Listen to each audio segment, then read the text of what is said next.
Here's a common type of problem that you might encounter where you'll have multiple hydrolyzable functional groups in a molecule, and you want to, one, find out what they are, and two, figure out what products are going to result if you subject the molecule to hydrolysis conditions. So in this case, what do we have? We have an imine,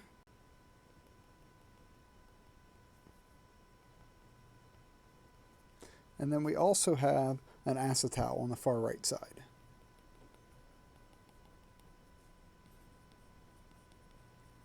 Now, when you have multiple hydrolyzable functional groups and you're trying to figure out the products, my primary recommendation is to do each one individually. So don't try to do everything at once.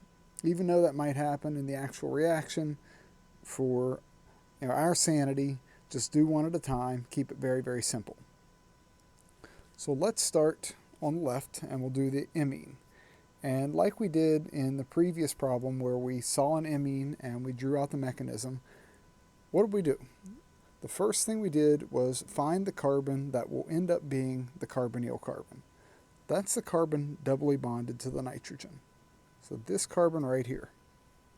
Then just draw your squiggly line to show where the bond's going to break. It's going to break between that carbon and the nitrogen.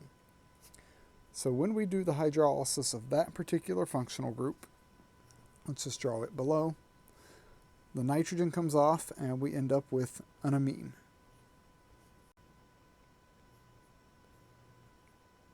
So what's the amine? Nitrogen with 2 hydrogen, NH2. Plus, here's the carbon. I'm going to go ahead and actually put the blue dot first. That carbon is the carbonyl carbon. That will end up becoming a double bond O.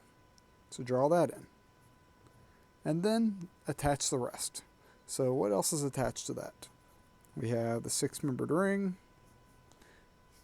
Then there we have a CH2. And then that connects to the acetal.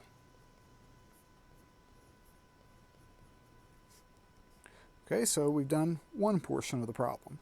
Now we need to deal with the acetal and its hydrolysis. How do we figure that out? Find the carbon that will be the carbonyl carbon. That is the carbon where the 2 oxygens are attached.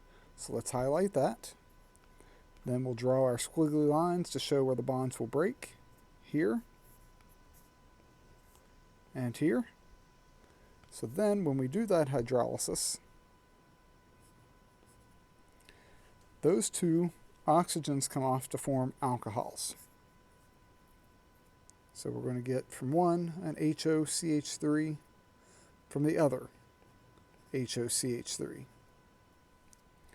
Okay, now let's draw the rest of our molecule in.